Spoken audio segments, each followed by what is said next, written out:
মোদির আমলে বেড়েছে কৃষক আত্মহত্যা, বলছে দেশটির সরকারি রিপোর্ট। কৃষক আন্দোলনে যুদ্ধক্ষেত্র হরিয়ানা সীমান্ত।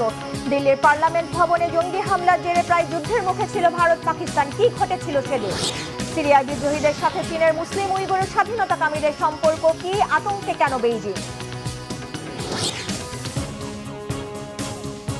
আসসালামু আলাইকুম, দেখছিলেন Bangla vision world news headline. ভারতে প্রতিদিন গড়ে 30 জন কৃষক আত্মহত্যা করে। দেশটির প্রধানমন্ত্রী নরেন্দ্র মোদির আমলে রীতিমতো দ্বিগুণ বেড়েছে কৃষক আত্মহত্যার ঘটনা। সম্প্রতি এমন দাবি উঠে এসেছে খোদ দেশটির সরকারি এক রিপোর্টে। পণ্যের ন্যূনতম মূল্যের দাবিতে শনিবার আবারও উত্তাল হয়ে উঠেছে ভারত। রীতিমতো রণক্ষেত্রে পরিণত হয়েছে পাঞ্জাব হরিয়ানা সীমান্ত। রিফাত জামানের ডেস্ক রিপোর্ট। এটি কোনো সাধারণ পানি নয়। বিষাক্ত রাসায়নিকযুক্ত পানি ব্যবহার করে ভারত সরকার নিজ দেশে কৃষকদের দমন করছে বলে অভিযোগ উঠেছে। অভিযোগ রয়েছে প্রতিবেশী দেশের অভ্যন্তরীণ ইস্যুতে যতই সোচ্চার আর সরব ভারতের ক্ষমতাসীন দল বিজেপি সহ সমমনা গোষ্ঠীগুলো ততটা নীরব, নিষ্পৃহ, নিষ্ক্রিয়, এক কথায় কিছুই ঘটেনি মনোভাব নিজ দেশে কৃষকদের ন্যূনতম দাবি প্রশ্নে। ভারতে কৃষকদের অবস্থা এতটাই নাজুক যে প্রতি বছর সেখানে বাড়ছে কৃষক আত্মহত্যার ঘটনা। খোদ ভারত সরকারের এক হিসাবে দেখা গেছে দেশটিতে প্রধানমন্ত্রী মোদী সরকারের আমলে বেড়েছে কৃষক আত্মহত্যার ঘটনা। সম্প্রতি ভারতের স্বরাষ্ট্র মন্ত্রণালয়ের প্রকাশিত এক পরিসংখ্যানে দেখা গেছে 2021 সালে ভারতে 10,881 জন কৃষক আত্মহত্যা করেছে। মানে প্রতিদিন গড়ে 30টির বেশি আত্মহত্যার ঘটনা ঘটেছে, যে সংখ্যা আগের বছর 2020 সালে ছিল 10,677 জন। কৃষকদের অভিযোগ, এভাবে বছরের পর বছর ধরে ভারতের ক্ষমতাসীনদের দমন নিপীড়নের শিকার হয়ে আসছে দেশটির দরিদ্র কৃষকরা। উপেক্ষা করা হচ্ছে তাদের ন্যূনতম চাওয়া আর দাবিকে। তবু প্রতিবারই ঠিক এভাবেই দমন নিপীড়নের বিরুদ্ধে আরও জোরালোভাবে রুখে দাঁড়িয়েছে তারা। এই দৃশ্য শনিবার পাঞ্জাব হরিয়ানা সীমান্তের শম্ভু অঞ্চলে। কৃষি পণ্যের একটি ন্যূনতম দাম নির্ধারণের দাবিতে এদিন আবারও রাজপথে নেমেছে কৃষকরা। আন্দোলনে আবারও উত্তাল হয়ে উঠেছে ভারত। কৃষকদের দিল্লি চলো কর্মসূচি ছত্রভঙ্গ করে পরিস্থিতি নিয়ন্ত্রণে আনতে জলকামান ও কাঁদানে গ্যাস ছুড়ে হরিয়ানা পুলিশ। ভয়াবহ বিষয়, সে পানিতে ছিল বিষাক্ত রাসায়নিক, এমন দাবি কৃষকদের। তারা জানিয়েছে সেখানেই থেমে নেই পুলিশ। ড্রোন ব্যবহার করে খেতে থাকা কৃষকদের উপর টিয়ার গ্যাস ছুড়েছে পুলিশ। এবার পুলিশ আরো শক্তিশালী টিয়ার গ্যাসের শেল ব্যবহার করেছে এবং এতে রাসায়নিক যুক্ত জলকামান ব্যবহার করেছে। তারা মিডিয়াকে সরিয়ে দিতে জলকামান ব্যবহার করেছে। তারা কাছাকাছি খেতে কৃষকদের উপর টিয়ার গ্যাস ছুঁড়তে ড্রোন ব্যবহার করেছে। সারা দেশ দেখছে ভারত সরকার এবং তাদের আধাসামরিক বাহিনী কিভাবে শান্তিপূর্ণভাবে বিক্ষোভকারী কৃষকদের উপর হামলা চালিয়েছে।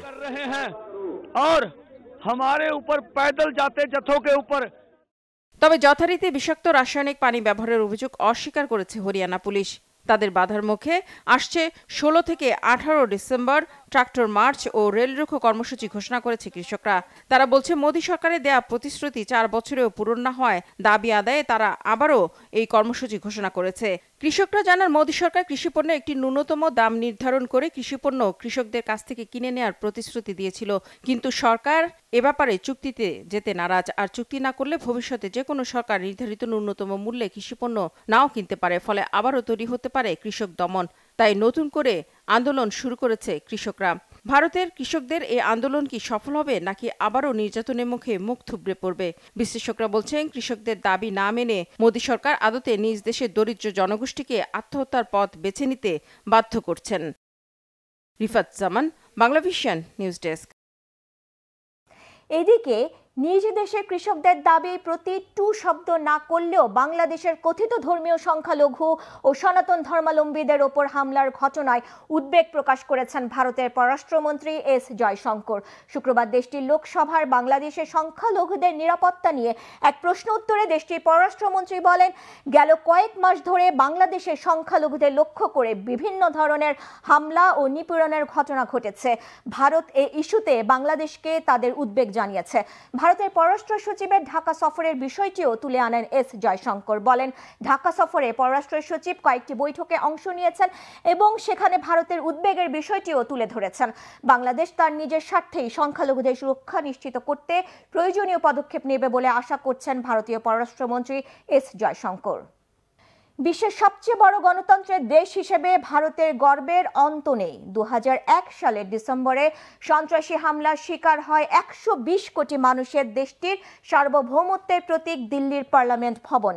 নিশ্ছিদ্র নিরাপত্তা বলয় ফাঁকি দিয়ে পার্লামেন্ট কম্পাউন্ডে ঢুকলেও সন্ত্রাসীরা মূল ভবনে প্রবেশ করতে পারেনি। সংসদ ভবন চত্বরে আধ ঘন্টার সেই গোলাগুলিতে প্রাণ হারান 8 পুলিশ সদস্য ও একজন মালি। নিরাপত্তা রক্ষীদের গুলিতে মারা যায় 5 সন্ত্রাসী। সবাই সেই ঘটনায় পাকিস্তানকে দায়ী করে ভারত। এর জেরে সীমান্তে পাল্টাপাল্টি সেনা মোতায়েন ও সামরিক শক্তি বাড়ানোর ফলে প্রায় যুদ্ধের মুখোমুখি পৌঁছে যায় পরিস্থিতি। পরে আন্তর্জাতিক মহলের হস্তক্ষেপে মধ্যস্থতা করে দুই দেশ।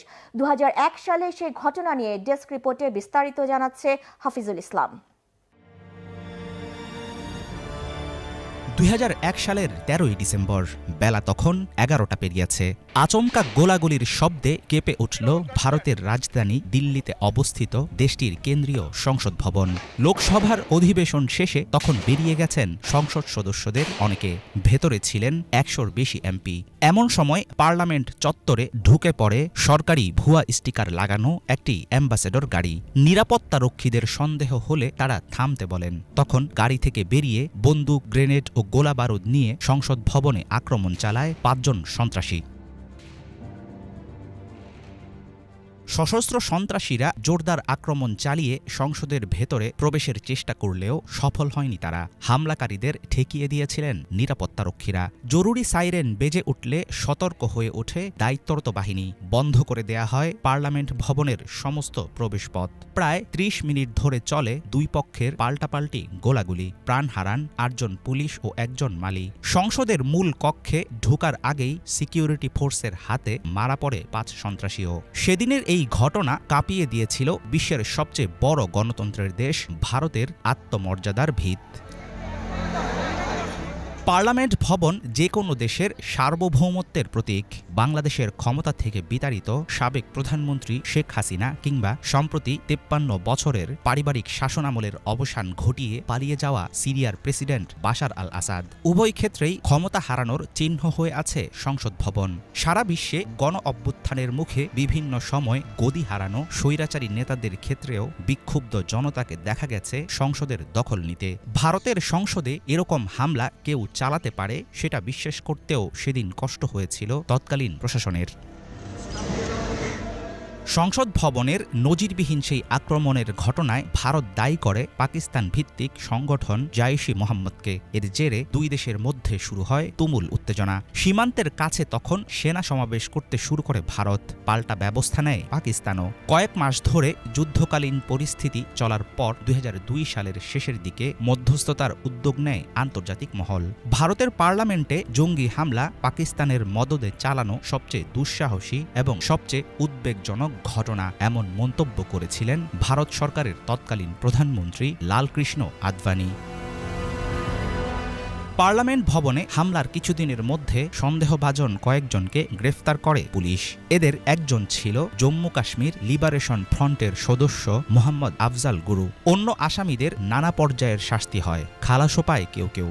2013 সালে তিহার জেলে ফাঁসিতে মৃত্যু হয় আফজালের। তবে আশ্চর্যের ব্যাপার হলো প্রায় একই রকম ঘটনার পুনরাবৃত্তি ঘটে 2023 সালে। দিল্লিতে সংসদের অধিবেশন চলাকালীন টিনের কৌটার হলুদ রঙের রং বোমা ফাটিয়ে পার্লামেন্টের মূল কক্ষে আতঙ্ক ছড়ায় 2 যুবক। এমন ঘটনা ভারতবাসীর মনে উস্কে দিয়েছিল বহু বছরের পুরনো ইতিহাস। হাফিজুল ইসলাম, বাংলা ভিশন। অবশেষে অভিশংসিত হলেন দক্ষিণ কোরিয়ার প্রেসিডেন্ট ইউন সুক ইয়োল। সামরিক আইন প্রয়োগের চেষ্টায় ক্ষমতা হারানোর শঙ্কায় তিনি। দেশটির পার্লামেন্টে 300 আইন প্রণেতার মধ্যে 204 জন অভিশংসনের পক্ষে ভোট দেন, বিপক্ষে ভোট দেন 85 জন। 3 জন ভোট দানে বিরত থাকেন এবং 8টি ভোট বাতিল করা হয়। অভিশংসনের কারণে ইউন প্রেসিডেন্টের দায়িত্ব থেকে সাময়িকভাবে বরখাস্ত হয়েছেন। বিরোধী দল অবশ্য একে জনগণের বিজয় বলে উল্লেখ করেছে। প্রধানমন্ত্রী হান ডাকসু ভারপ্রাপ্ত প্রেসিডেন্টের দায়িত্ব পালন করবেন। বিস্তারিত শহীদ আরাফাতের ডেস্ক রিপোর্টে। ক্ষমতা হারাচ্ছেন দক্ষিণ কোরিয়ার প্রেসিডেন্ট ইউন সুক ইয়োল। সামরিক আইন প্রয়োগের চেষ্টায় দেশটির পার্লামেন্টে তার বিরুদ্ধে অনাস্থা ভোটের আয়োজন করা হলে তিনি অভিশংসিত হন। এর ফলে ইউন প্রেসিডেন্টের দায়িত্ব থেকে সাময়িকভাবে বরখাস্ত হয়েছেন। শনিবার দেশটির পার্লামেন্টে ৩০০ আইন প্রণেতার মধ্যে ২০৪ জন অভিশংসনের পক্ষে ভোট দেন, বিপক্ষে ভোট দেন ৮৫ জন। ৩ জন ভোটদানে বিরত থাকেন এবং ৮টি ভোট বাতিল করা হয়।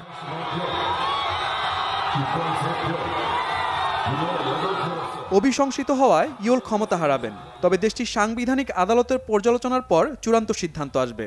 এতে শেষ পর্যন্ত তিনি পুনর্বহাল বা অপসারণ হবেন। দক্ষিণ কোরিয়ার নিয়ম অনুযায়ী প্রেসিডেন্ট দায়িত্ব হারানোর 7 দিনের মধ্যে নির্বাচনের আয়োজন করতে হয়। বর্তমান প্রধানমন্ত্রী হান ডাক-সু ভারপ্রাপ্ত প্রেসিডেন্টের দায়িত্ব পালন করবেন। 안정적으로 운영하는데 온 힘과 বিরোধী দল অবশ্য একে জনগণের বিজয় বলে উল্লেখ করছে।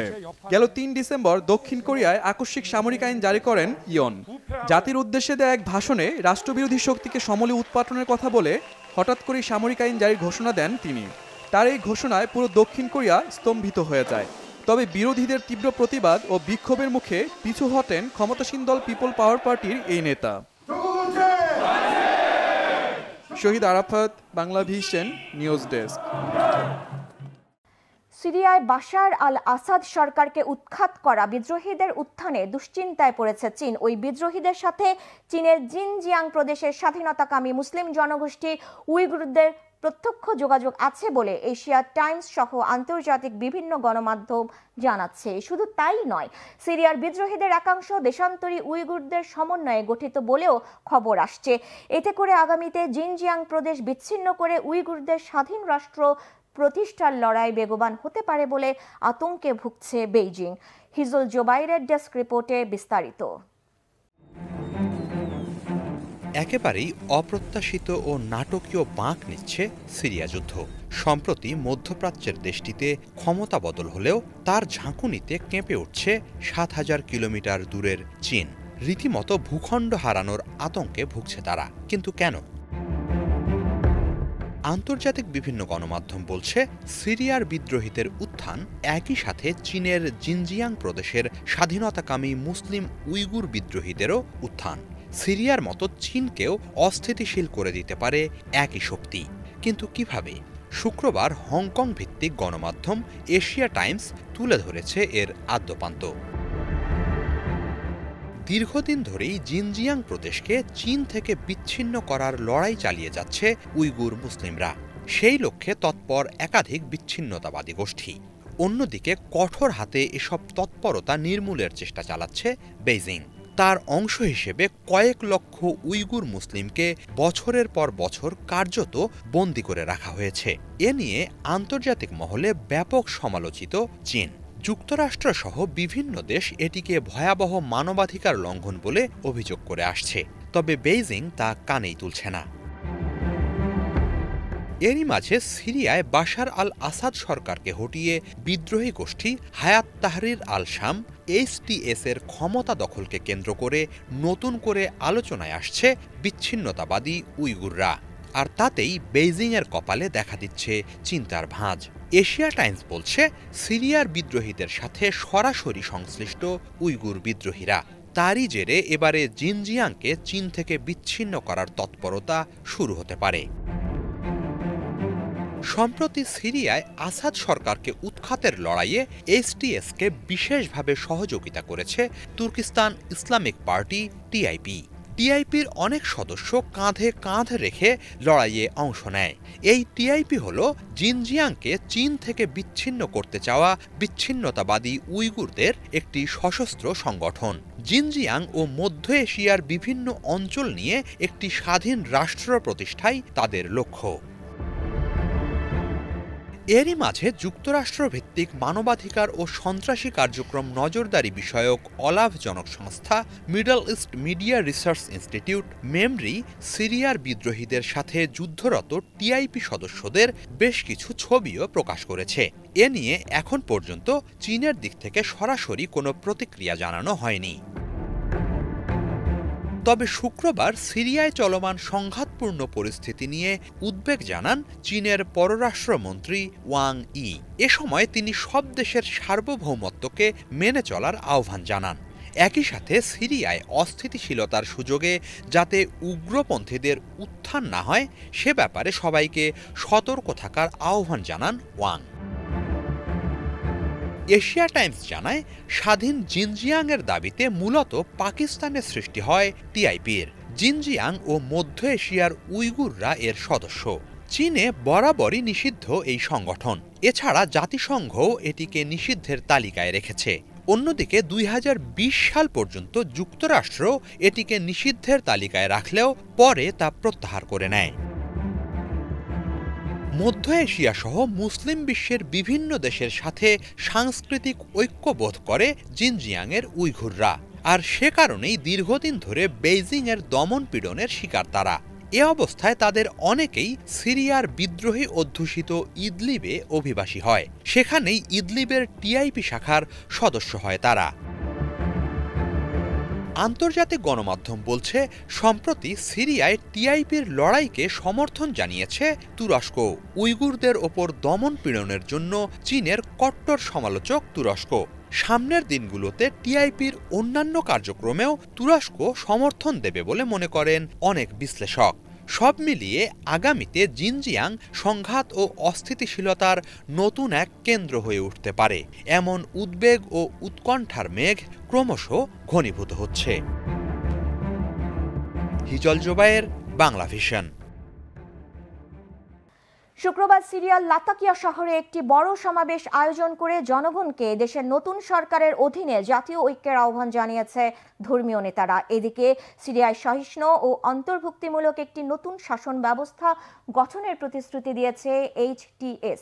সিরিয়ার লাতাকিয়া অঞ্চলের খমেইমি বিমান ঘাঁটি থেকে রুশ সেনারা তাদের সামরিক সরঞ্জাম সরিয়ে নিতে শুরু করেছে। একই দিনে রাজধানী দামেস্কে আবারও বিমান হামলা চালিয়েছে ইসরায়েল বাহিনী। বিস্তারিত ডেস্ক রিপোর্টে।